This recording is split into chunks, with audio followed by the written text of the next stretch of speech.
Welcome to a special edition of Talk to Me. This is not my normal happy go lucky one because today I have a serious conversation I'd like to have with you, and I've invited some friends to join me to have this conversation. I'm going to be bringing them onto the stream, but this is Talk to Me, and I am your host, Brenda Warren, the Solutionist. Normally, I'm here to help you learn about people's businesses and what they do. But today, my heart is broken because another mass shooting has taken place and our babies have been killed and injured once again. We have to stop this madness. And I'm hoping to help shine a light on the fact that these things are happening too often. And worst of all, some are happening and you're not even hearing about them.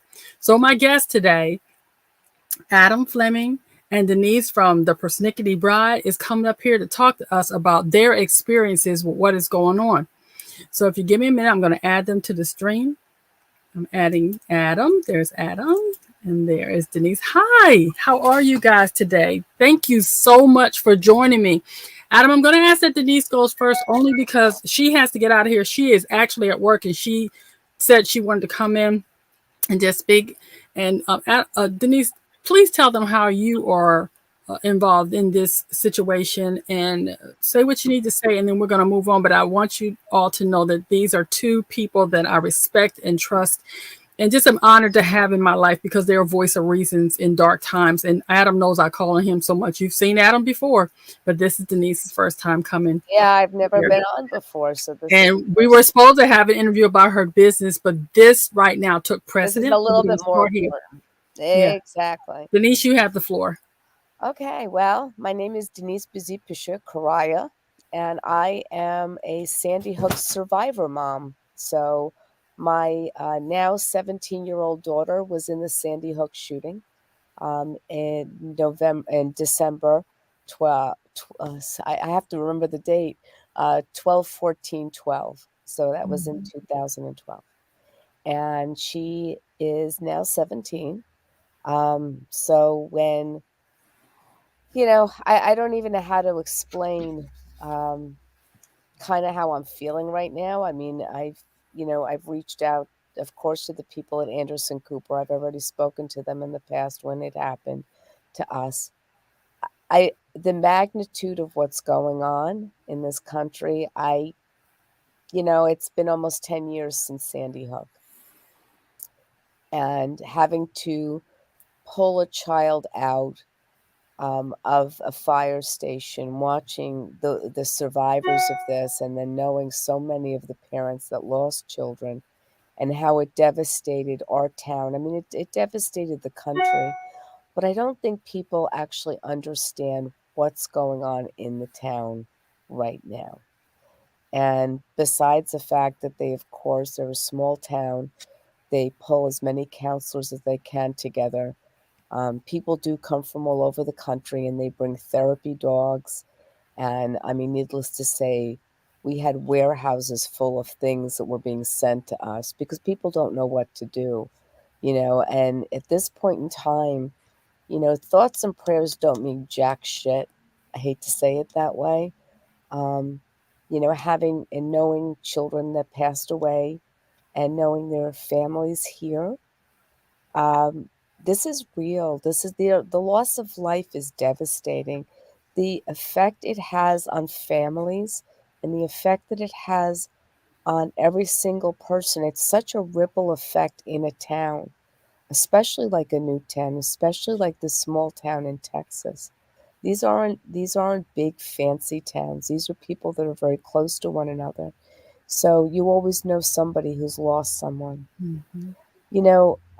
I don't even, I have such a problem with this because this is something that I said to Anderson Cooper a number of years ago. I have 3 adopted children, and Brenda, you know this. Mhm. And the amount of work that you have to go through to adopt a child, let alone even adopt a dog in this country. Okay, think about it. You have to do fingerprinting, you have to be FBI checked, you have to have people come to your home, social workers, and they have to evaluate you, your family. You have to have financials. When you look that there is literally, I mean, literally, that right now, they're looking at Roe versus Wade, okay? And we can't even protect the children that are already alive in this country, all right? Mhm. And look at, and I mean, and I hate to draw that line, but you really do have to kind of draw that line because, and this is really the Republican Party, and this is, conservatives, and this is the fact that we're not even looking that the Second Amendment of our Constitution was written well over 200 years ago, and it does not account for what is being marketed now in automatic weapons. I mean, the Mhm. problem that we have in this country is twofold.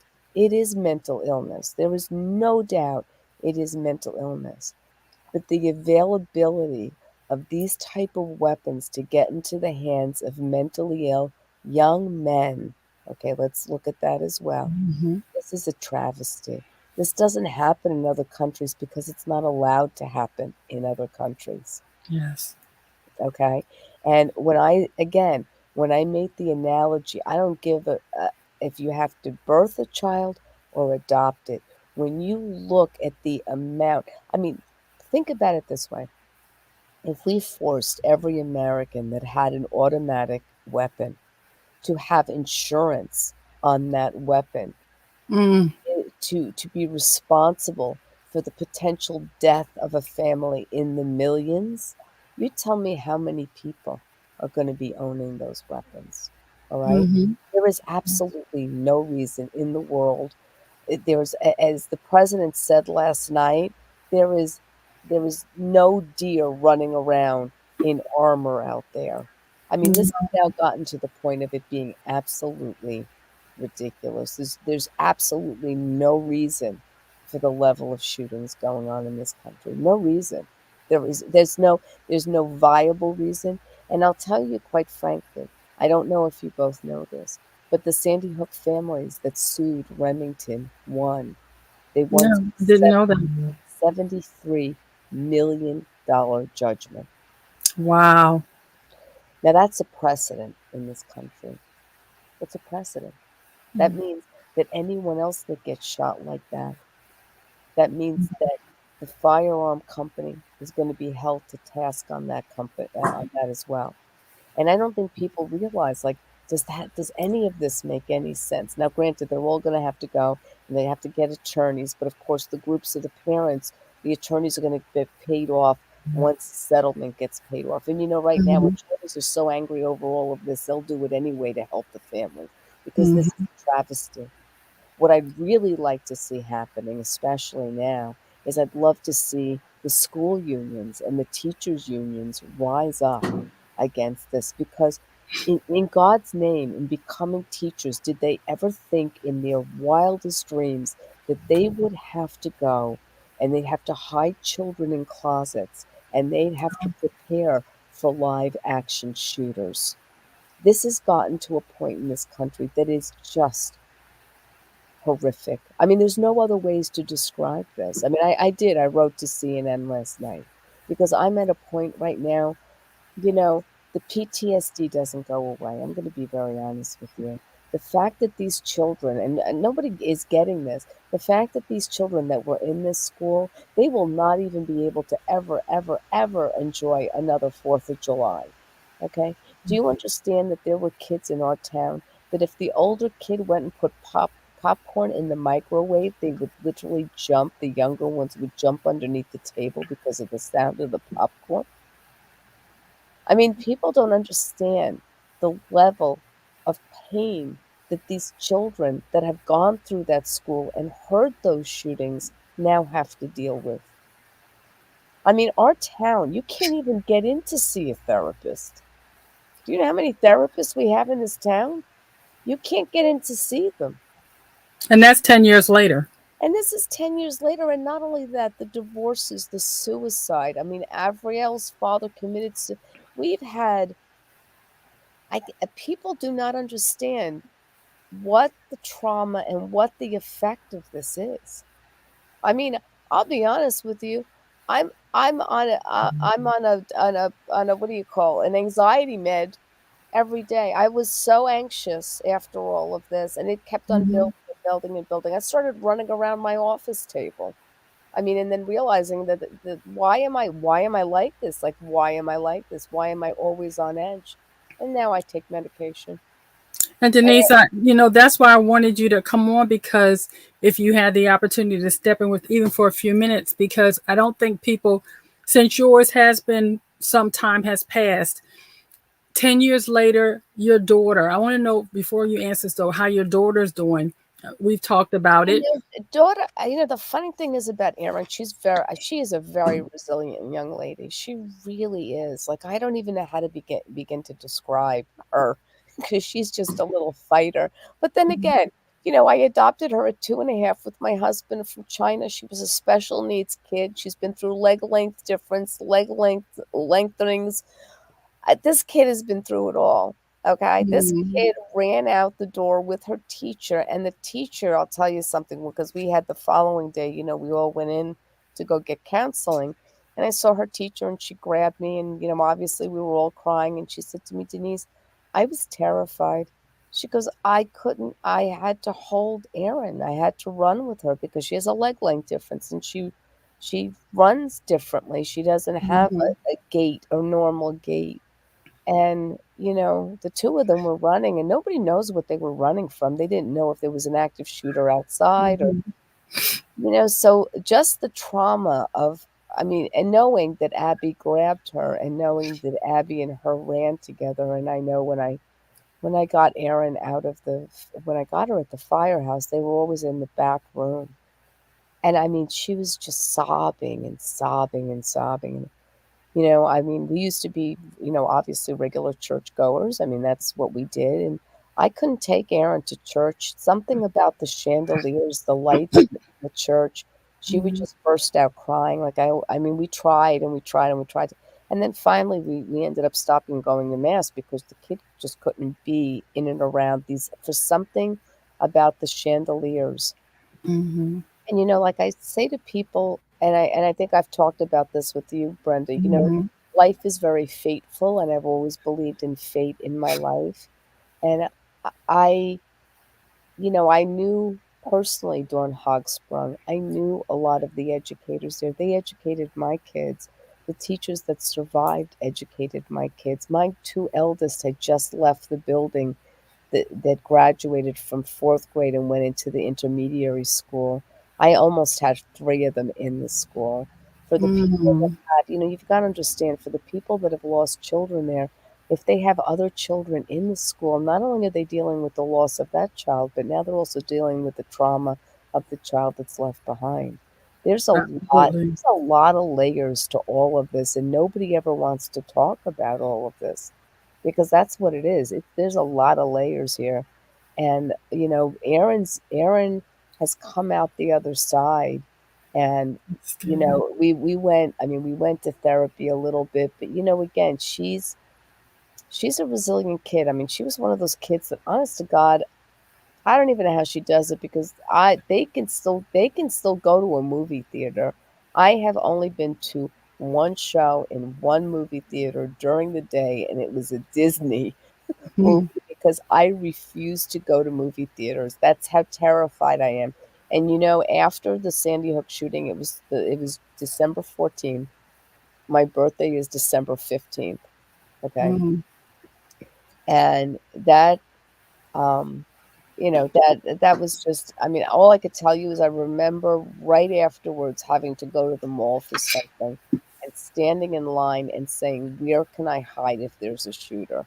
I mean, how crazy is that? That I, a parent, like within a couple days, I just was trying to do some Christmas shopping just to try to get out.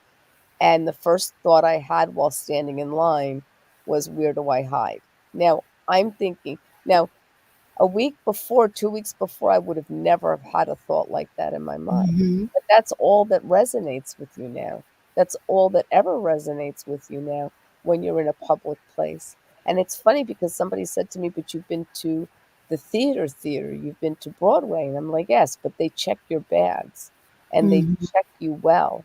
It's not like you're going into an open space." So things like that, for me, I'm reactive to it much more than my kids are. My kids aren't as reactive to it. Um, but it's sad that they almost feel like this is the way of life, where we never grew up feeling. I mean, the worst thing we ever felt, I mean, I'm 61, is that we used to have to hide under our desks for bomb threats from the Russians. But I mean, Mm-hmm.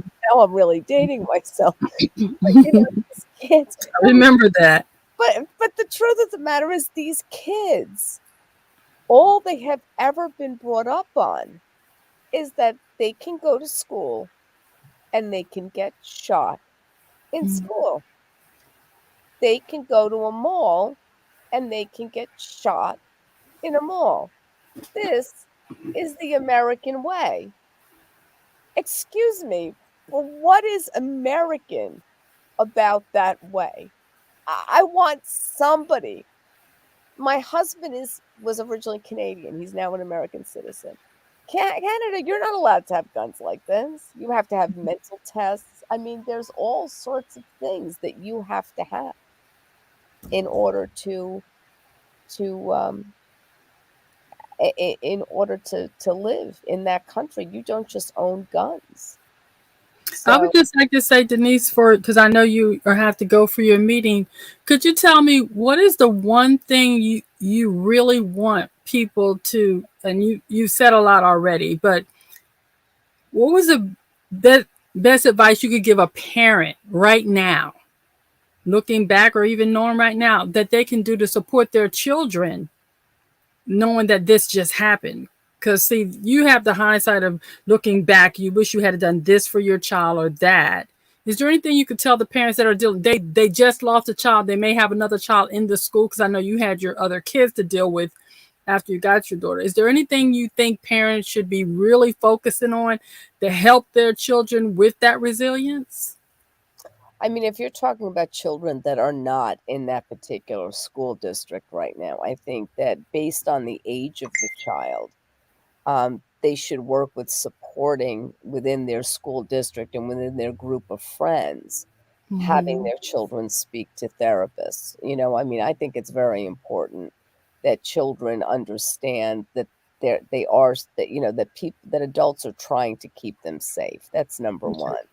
The process of what's going to unfold in Texas is a very different.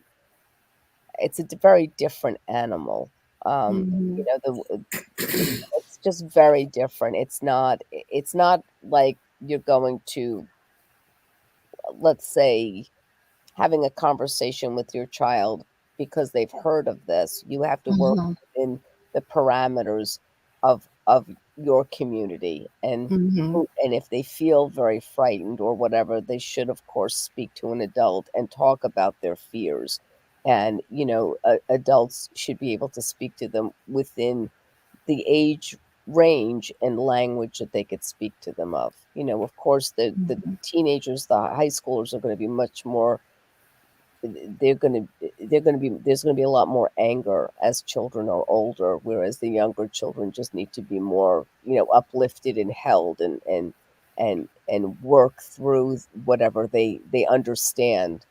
But the Texas situation is it's such an extraordinary animal. I don't even know how to describe it, because with us in Sandy Hook, there's a level of the children. We had children that were actually in classrooms watching their friends get shot that ran out.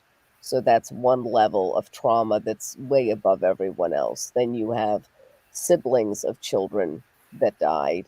So then you have to work with that. And then within the family parameter right there. And then you have children that were in the school that were then traumatized and have PTSD from that. And each situation, every child is going to be very different. Every Mm-hmm. child depending, I mean, like my daughter was the second door on the right in Sandy Hook, and the shooter went to the left. That's why when I say fate plays a huge part in so much of this, I don't think people understand that trauma is going to hit different children and different people in different ways. And Hmm. where my daughter could be resilient right now, she could be at the age of 20 or 23 suddenly having flashbacks. It doesn't ever necessarily go away. I It's understand that. it, again, you can just be supportive, supportive, supportive, and don't over explain to younger children. Just make sure that you're there for them, and of course seek therapeutic help. I'm not a therapist. All I could say is Mhm. that having been around enough of them and having dealt in my community as best as I possibly can, and I'll tell you, the trauma still comes up. I mean, just Mhm. seeing pictures from last night just brought up Right. being there all over again, and it is a horrific scene, and it is like being in the worst movie that you could ever be. I can't even begin to explain. I mean, Steven Spielberg couldn't make the scene any more realistic because that's exactly what it feels like. Whether it's helicopters overheads or dogs being chased in, it's there. It's the reality of the situation.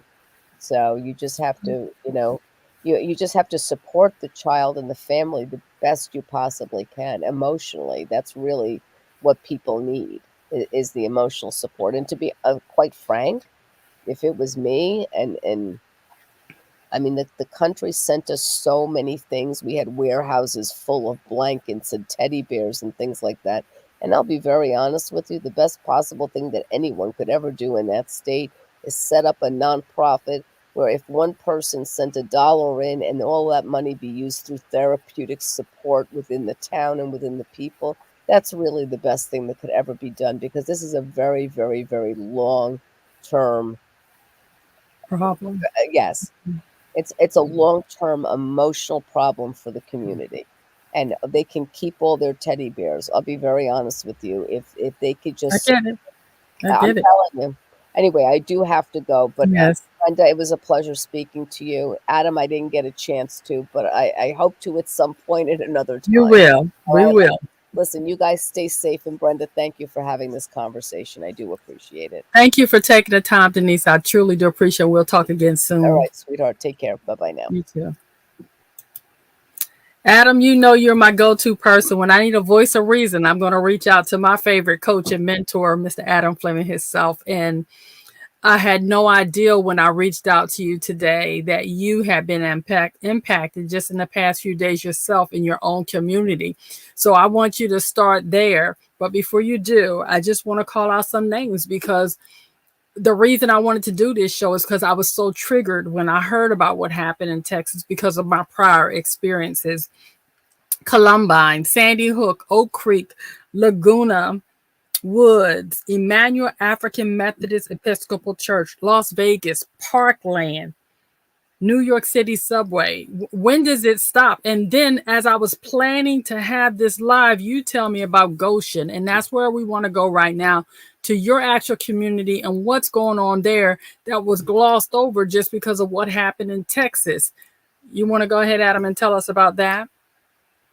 I'll give it my best shot, Brenda. It's still pretty raw emotionally.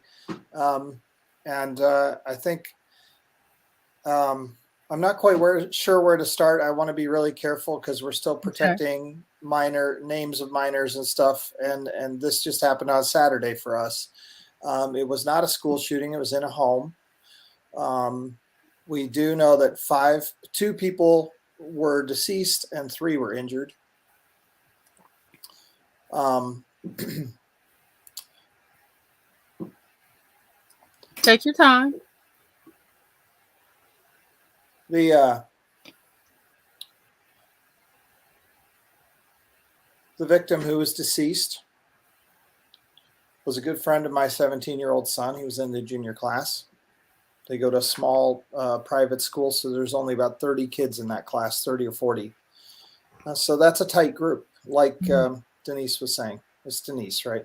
Mm-hmm, Denise. Yeah. Mm-hmm. Yeah. These small communities, I mean, it's very tight. And so this happened on Saturday. I was getting ready for church on Sunday morning. Was already at the building, and my wife called me and said, "We're getting texts saying that some kids from our kids' school were shot." And by the time I got home, they had found out that the young man had been killed. And by 4 o'clock on Sunday afternoon, I was sitting at the school with my wife and my 17-year-old son and most of his classmates. And I sat for 2.5 hours and watched 17-year-olds weeping openly, hugging one another, not knowing what to think or say, not knowing what questions to ask, just shock.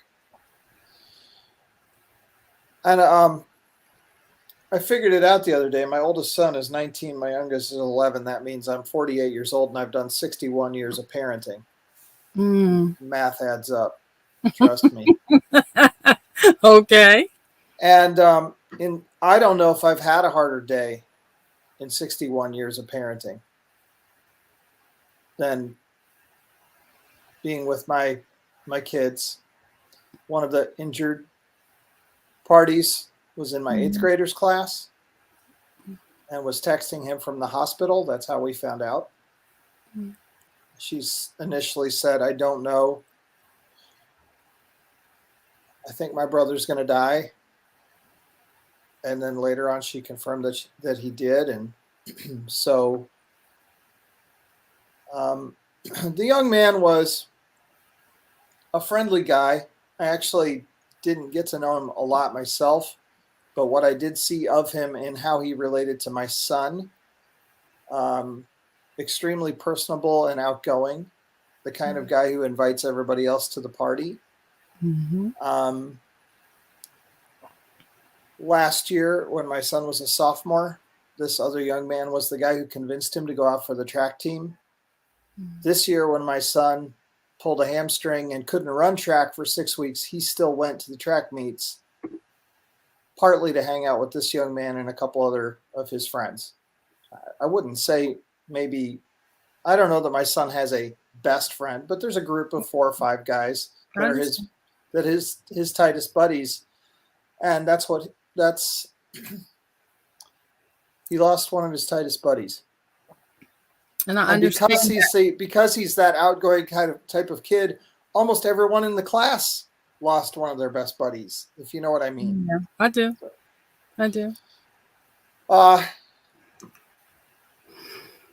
So that's the story here in Goshen, Indiana. I just want to, I hope that I can talk frankly about gun violence and mental illness from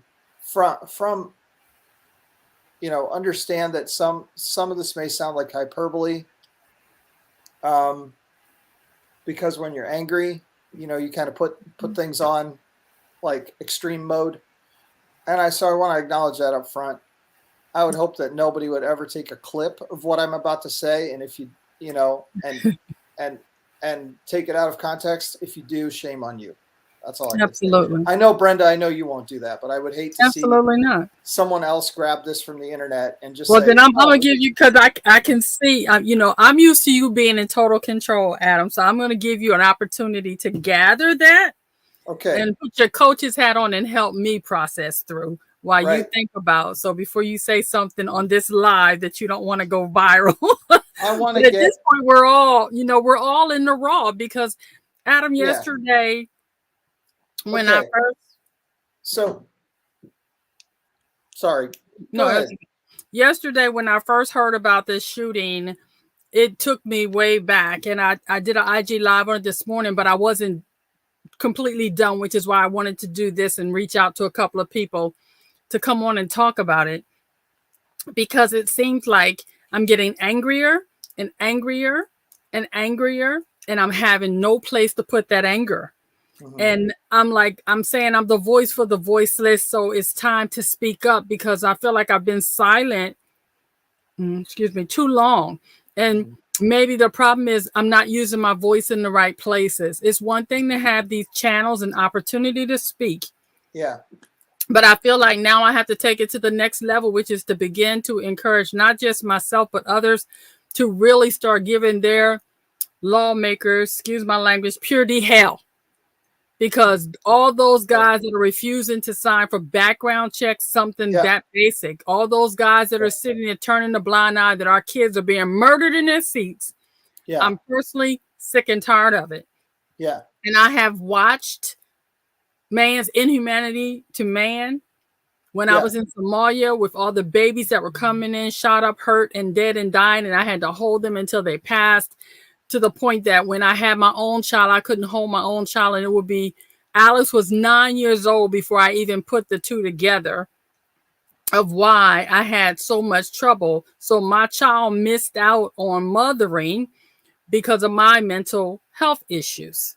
You know, and then moving forward, when Sandy Hook happened, it was such a trigger for me. That was when I had just been diagnosed with post-traumatic stress, and I still had not come to grips with that diagnosis and how to manage the flashbacks. And Sandy Hook sent me into overdrive. And then yesterday happened, along with all the other things in between there. And each time there's a shooting, I don't even watch the news, Adam, because I just don't have the mental bandwidth to deal with the level of anger and frustration that comes up to me when these things happen, especially in a school when Parkland happened or the different ones. And then you get to yesterday. And yesterday I had, I didn't know even how to describe it. I described this one as a primal scream that I could feel coming up from my bottom of my feet, that I just wanted to get out and get these lawmakers to understand they can't keep turning a blind eye. Like Steve said over there, the NBA guy, I don't even know his last name. I just always see him when they're doing those basketball things. I don't want another moment of silence. I don't want to hear they're praying for the families. I don't want to hear that, this too shall pass and all the other platitudes that we get when these things happen, and then do business as usual. Today, there are families like all the times before that woke up without their babies because somebody decided to pick up an automatic weapon and take people out. And I just, Adam, I'm having a hard time wrapping my head around that. And then to hear when I reached out to you that there was an incident in your city that barely made the news, and these young people, these beautiful young people, are gone. And again, everybody else's business as usual. We're going on. And then for me, the other part too is every time I see a family member, a grandparent, or a parent that's still here, they have this look on their face like, but I didn't know. Well, why the hell didn't you know your child was on the edge? Are you not talking to them? We give them these video games that are making kids so desensitized. We don't have the boundaries we had when we were kids. Kids have no sense of authority, no sense of consequences. And the parent will go on TV and go, I never saw it coming. Oh, but the Facebook page says, I'm about to kill the world. And nobody saw it.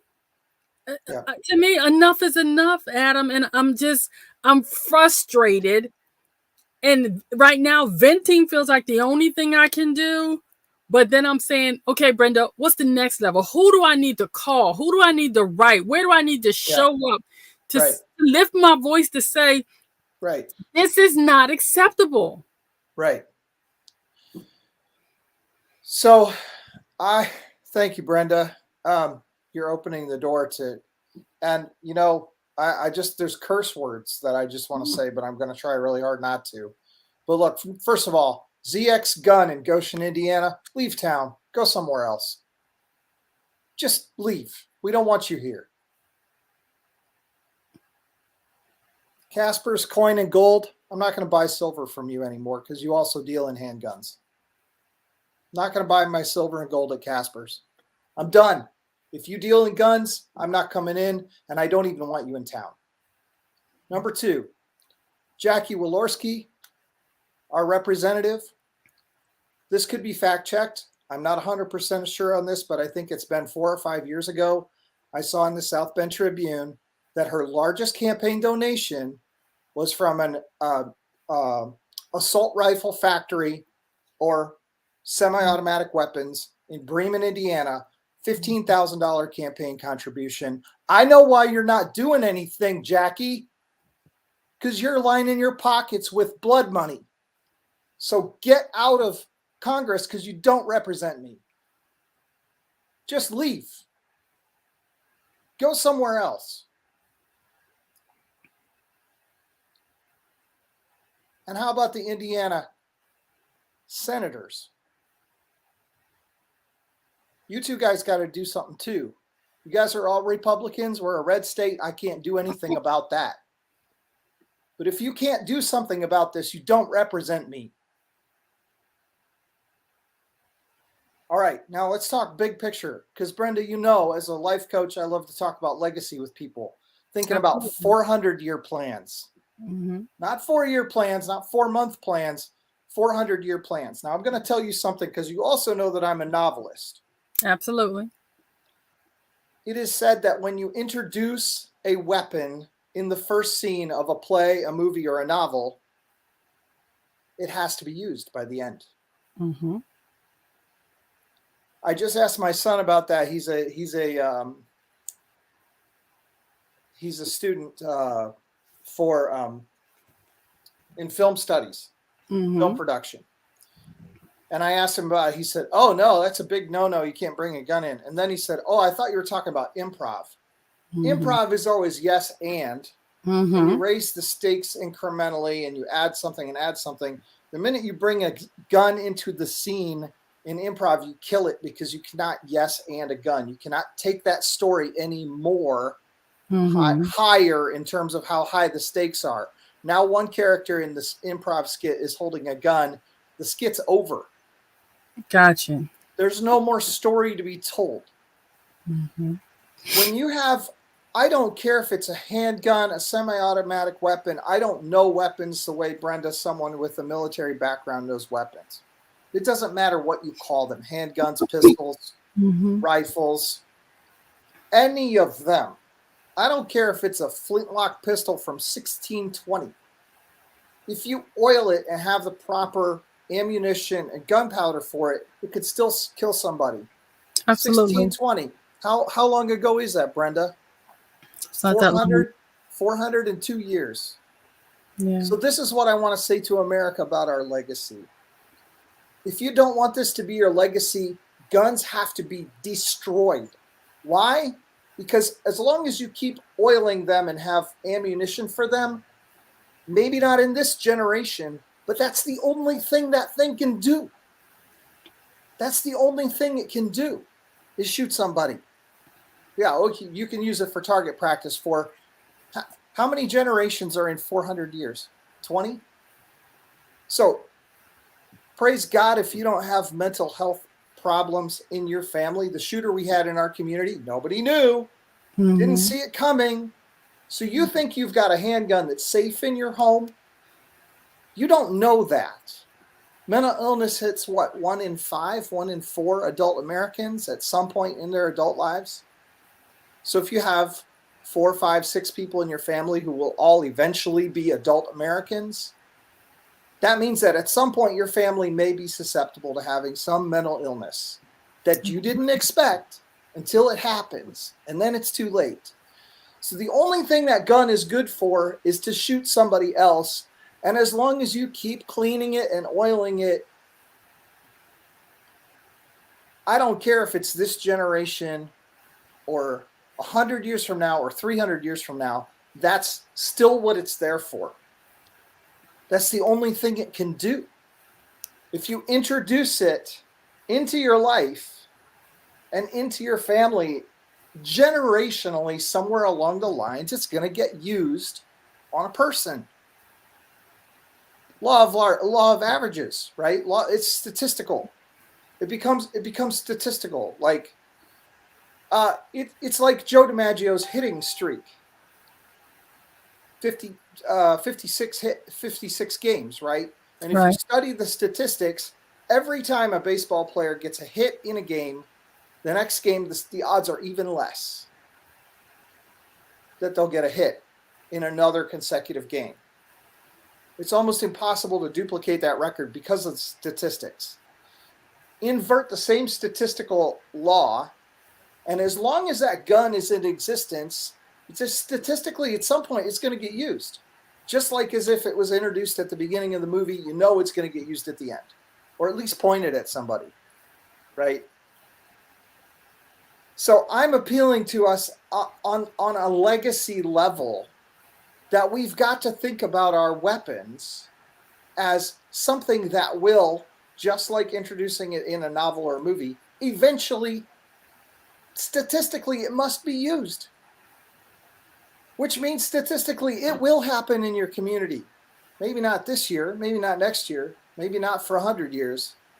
But as long as we have the weapons, and as long as we don't do anything with the mental illness, I mean, I understand this is a complex issue, as your other guest said, but mental illness is not something that's going away. I mean, Jesus was casting out demons 2,000 years ago. We still have thousands of people getting trained as therapists, not enough apparently in Sandy Hook for anybody to even be able to get in. So what do I think we need to do? I think we need to melt our weapons down. That's what we have to do.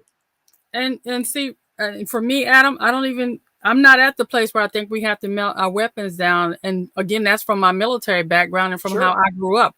Now, the way I personally grew up, we had weapons in our house all the time. But you know what we also had? We had weapons training. From a child, I was taught the respect for weapons. I understood, and I would also say we weren't using assault weapons in our house. We had pistols and a shotgun.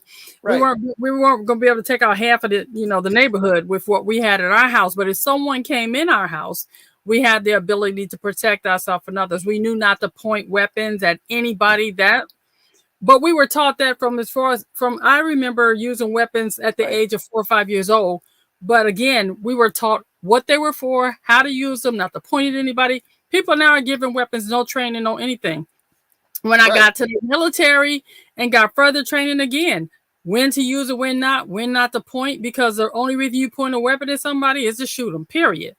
Right. But we're not seeing that now. And also now, away from the weapons itself, I just don't think we should have assault weapons. I never had a problem with people having their pistols for protection, but I think these assault weapons and these modified pistols with these thousands of shots they can do, I don't agree with that. But now let's take it to the part of, let's say if people had responsible gun ownership, take nothing from them, but you hit on a point, the mental health issue. When we now have a society that doesn't have good emotional intelligence, we got people out here slapping people on stages in front of the world and everybody's turning a blind eye. God help them if they had weapons. Yeah. I think we have to have a conversation around mental health, emotional intelligence, emotional control in general, because honestly, if I wasn't able to have the professional help that I have sought over the past years since my diagnosis, there have been some times that I have been tripped and triggered that I could have took a whole bunch of folks out. Right. But the difference is having that professional help, the family support and everything that helps me get back, and the medication to a safe place. But nowadays, when we have parents that are so busy, everybody, you see it, everybody's on their grind. Everybody's doing a hustle. They want to go all the world. They want to be 6-figure coaches. They want to be 6-figure this, that, and the other. But they don't even know their kid in the next room is about to go take out half the neighborhood. Right. What is wrong with our society when we have not a place where our kids are being seen enough that we know that there's something wrong with their psyche? This is absolutely every bit as much of a problem. And I'm fine with responsible gun ownership, Brenda. I think my concern is if you extrapolate, like you said, it's not happening anymore. So you can do that for a couple generations, but what happens when the training breaks down at some point? Somebody stops doing the training with their kids, or I just feel like we have, if we take a bigger perspective of history of like how long this item could be used for ill from the time it is manufactured. I was really gratified to hear that Remington lost that lawsuit, because part of Me what's too. been going on in my heart the last couple of days is I want to go all the way up the chain. Mm-hmm. I called out some of the gun dealers in my town and said, please leave. I don't want you here. Mm-hmm. I'd like to be able to go up to the chain. First of all, I know this happened in Michigan recently where the parents actually acquired a gun for the child who used it at Right. school just a few days later. So Mm-hmm. whoever's responsible, if there's a minor involved and their guardians or parents are supplying them with that's responsibility to me, culpability. That's right. That requires accountability. I believe that people who sell weapons to someone ought to be responsible, and the manufacturers ought to be responsible. And I think more people need to know that we can sue people like Remington and just make them think twice about how getting these into people's hands and what the potential for. Look, here's another thing I almost forgot I wanted to say. Okay. One of the oldest laws in the entire world known to be written down was in Hammurabi's Code, which is ancient Babylonia, 6,000 years ago-ish. And it said, I can't quote it exactly, but I don't speak ancient Babylonian anyway. Okay. But it basically said, if you claim to be an architect or builder and you build a house for someone, they hire you, you build their house. If it falls down on them, you can be held responsible for that. And of course, that was very much an eye for an eye type of day. And guess what? If you're the architect and you build a house that doesn't work the way it's supposed to work, then you also get crushed. If it crushes their kid, your kid gets crushed. I mean, that's kind of how the eye for an eye thing worked back 6,000 years ago in human history. And we've lost a little bit of that accountability in our legal system around this kind of thing. Yes, we need to be aware of our kids' mental health. But part of that is the awareness that many, many times people don't know. They may know so-and-so was depressed. They may know so-and-so seemed out of sorts. I mean, what are the kind of handles that people put on that stuff sometimes when they don't realize how serious it is inside the head, right? Right. I mean, we have names for that, like, he just seems bummed out lately, or and maybe that's all it is, but it's really hard to tell. And so this is my concern, is that some of that stuff, unless we get a really, really, really lot better at mental health, it's just it's a Molotov cocktail, right? It's like alcohol and some kind of pills. One's okay on its own and the other's okay on its own, but put the two things together and you got an OD. Absolutely. And, I know we weren't going to solve this today, but I thank you for holding space with me, Adam, especially in view of what happened to you so recently, and you coming on. That was generous of you, and I appreciate it. But it's I think painful. we can walk away with a couple of things today. Is that, number one, for those of you out there that are dealing with young children, meet the kids where they are. Give them the support they need. Don't brush off that they're telling you if they're struggling. Take it seriously. Be patient. Set some time aside to go over what they're feeling so you can deal with it. For those parents out there, because I heard one lady says, I don't check my kids' pace, but they need their privacy. Privacy my ass. Excuse my language. Y'all better start paying attention to what your kids are putting on social media. There's a lot of pressure on our kids that wasn't on us. I'm 59 years old. We didn't have social media back there. The worst thing somebody did was write a dirty note or punch you. Now a kid goes to school and takes a weapon and blows your kid away. Y'all better start paying attention to what's going on in your households and come up with ways that you can feel like you've given your kid their autonomy, but at the same time, you're paying attention, because guess what, ladies and gentlemen, like those parents that gave that kid a gun that's sitting in jail, your kid does something like this, you're going to be sitting in jail with them. And you can sit in jail and go, who knew? You knew, because we told you. Or you should have known. The other thing you can do is simply start like we're doing today. Have the conversation. Ask your kids how they're feeling. Do they feel safe? Are they feeling threatened? Are they feeling like they want to hurt themselves or somebody else? I can tell you honestly, I never had that conversation with my kid until recently, but I did have it because I'm like, whoa, hold up, wait a minute. Because am I one of those parents that don't know what's going on with their kid because I'm not paying attention? I started checking. My kid's 21 years old, and yes, I'm checking social media. What are they posting? What's going on Facebook? Because I don't want to be blindsided because I didn't pay attention and noticed that my child was having a problem. People say, well, they're an adult. They're an adult, but they're still in my house, which means I need to be paying attention because I'm not trying to have somebody knocking on my door telling me my kid done flipped out and went down the yard there and took somebody else's kid off this planet. We have to start getting some accountability towards our leadership in the offices out here that are turning a blind eye to our wishes. 90% of Americans want background checks. And here's the thing. I am not naive to think that background checks is going to stop mass shooting, but it is a start. It's something. Why would you just the basics? You have to have a license to go fishing, but yet anybody can get a gun. And here, I want y'all to think about this here, people. Yeah. Yeah. In the height of my diagnosis of post-traumatic stress disorder, when they said I was a danger to myself and others, I could go downtown and get a weapon. Think about that for a minute. Right. It was documented in my medical record. I was a danger to myself and others. Oh, and just for those of you squeamish ones out there, clutch your pearls. I'm safe now. I'm on medication and in counseling. But I better stay on it, okay? For the safety of others. But and how I know this, because I went down there to see if I could get it. They never asked me my mental status. And everybody around me was like, why did you go get a weapon? I said, I didn't. I only went to prove a point.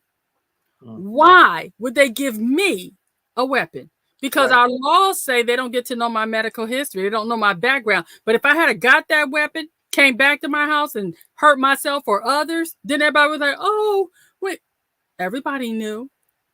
Here's the other kicker, Adam. Even after me telling my family that I went and got it, nobody never checked to verify, did she or didn't she? Well, I don't have a weapon because I've chosen, knowing the anger issues I was dealing with at that time, it was not safe for me to have a weapon around myself because I can tell you there's a couple folks wouldn't be here today.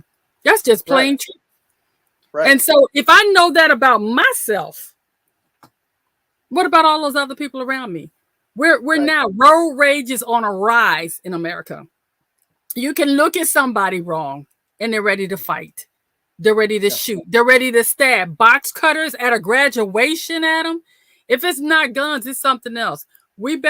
America, we better check ourselves before we wreck ourselves. Our babies are counting on us to get and develop some emotional intelligence and to start putting laws where they matter. Get off my uterus and start paying attention to these weapons out here and all the other stuff that's going on and make it count, because our babies can't afford for one more day to go past with a moment of silence and everybody turning a blind eye to what's going on in this country. Adam, you take the last thoughts and we'll close it out. Well, I had to get off Facebook the other day because somebody, one of my parents posted something, and then somebody immediately came back with what you said, get off my uterus. It was, something about, oh yeah, but the Democrats, blah, blah, blah, abortion, this and that. Mm-hmm. These are different issues. Don't muddy the waters with, we're not talking about tobacco here. Mm-mm. We're not talking about cocaine. We're not talking about abortion. We're talking about mental health and gun control. That's the only thing that belongs in the conversation. Second thing is just my appeal again. We've got to think about what we want America to look like in 100 years, because what we start doing now creates America in 100 years. For Absolutely. Me, I don't have a gun in the home either, and if somebody gave me one, I would want to see it melted down, because I'm thinking about how long that weapon could still be effective, and I can't control it. As soon as I'm off this planet, and hopefully I get to live a long life, as soon as I'm off this planet, whatever I owned goes to somebody, but I don't know who. I can even put it in my will, but so that lasts one more generation. But these things are, so that's my concern. But I mean, that's my feeling is the fewer of these we have around, the less they're going to get used. Triple long term, right? But politicians do something. It might even be the wrong thing. It might even take us in the wrong direction for 10 years. But have some cojones to try something. That's why we elected you. So no matter if you're for responsible gun ownership or melting every one of them damn things down, we want you to have the conversation. I'm not coming for anybody's guns, by the way. You got to choose that for yourself. I'm not saying we should make a law to melt them down. I just want to be clear about that. I'm just saying, whatever your position is on this subject, we want you to be able to agree to disagree without being disagreeable, but have the conversation and take some kind of action so that we don't have to come have these kind of conversations about our babies being killed in their seats. That's right. Thank you so much for letting me express myself so emotionally today, Brenda. It's been a really rough 4 days. I know it has been. And as always, I honor you and I thank you for your willingness to be my voice of reason, for helping me when I find myself in the place of lack of understanding on a subject. You have stepped in each and every time and bring clarity and help me see things differently. And also, even when we don't agree, I appreciate the fact that you are willing to have the conversation and to just simply hold space for me to be open, honest, vulnerable, and not hold back. So thank you, Adam, once again.